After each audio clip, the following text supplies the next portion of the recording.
Hello, this is Acid Base 106, and excuse me, we're talking about acid-base properties of salts. This is part 2 of 3, and I just wanted to start off with a really general definition for salts. A salt is an ionic substance that's made up of a cation, which is positive, and an anion, which is negative. The salts that we're interested in this part of our study come in 2 forms. One would be, as an example, NaX, where Na represents sodium, and could be replaced by any group 1 metal. And then X is the conjugate base of weak acid HX. So that's one type of salt that we would want to look for. Or you would also run into BHCl, where Cl represents a halogen or a nitrate, chloride of course, and then BH is the conjugate acid of weak base B. So here we have X -1, and here we have BH plus. So those are the 2 types of salts that you'll run into, and we want to remember a couple things. When a salt is added to water, it ionizes into the cation and anion. Then each can potentially interact with water.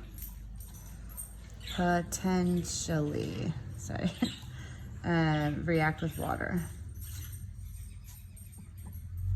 Okay, so we're going to start with salt NaX.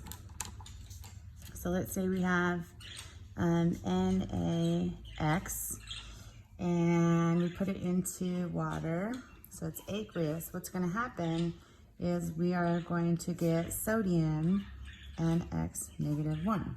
So they break into 2 pieces. If we have BHCl and we put it into water, it's going to break into BH plus and Cl -1.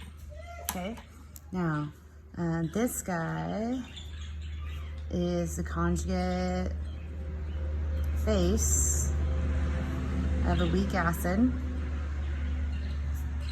Therefore will take hydrogen from water, creating OH minus. Okay, and this guy is not going to do anything in water, so the group 1 metal is not going to do anything. And the chloride in this case, or the nitrate, or the whatever the anion is here, is not going to interact with water, but this is the conjugate acid of weak base, so we'll give up the hydrogen to water to make the hydronium ion.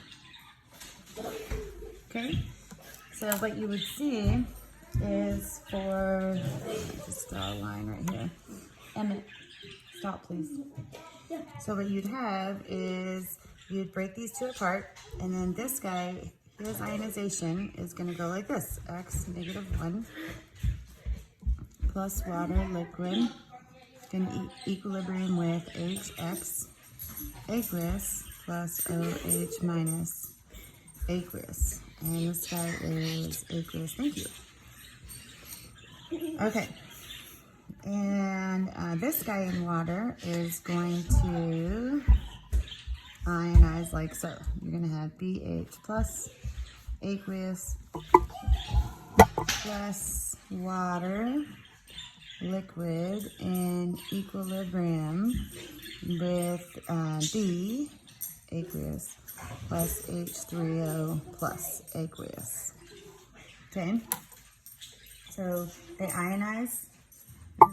Scoot that over.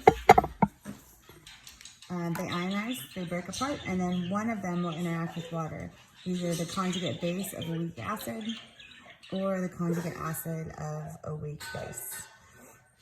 Specific example here, we could use like, my daughter's on a Zoom meeting right now, sorry if you can hear it. And my son is running around with dogs. Hey, stop it. Sodium acetate, CH3COOAQ. And we want to know what's going to happen when we put this into water. We're going to get sodium and acetate. And we want to recognize acetate as the conjugate base of weak acid, acetic acid. So if this is, hey, knock it off. If this is in water, then we're going to have an equilibrium where the acetate plucks a hydrogen from the water and we get acetic acid. And that'll be aqueous. And then we get hydroxide. -1 aqueous. Okay, so that's a specific example of an NaX salt. And here we can do salt NH4Cl. And if this ionizes, we're going to get chloride and NH4 plus. So the NH4 plus is aqueous. Let's scoot that up a little bit. Interacting with liquid water, equilibrium, and we'll get NH3 aqueous plus the hydronium ion, and that's aqueous. Hopefully you guys can see that. Also aqueous. Okay, so the hardest part of most of these problems is just being able to write these reactions that are occurring. Keep these generalized reactions in mind, and you'll be able to dominate it. So hopefully that will help you. Okay, so we'll be back with part 2 here shortly. Thank you.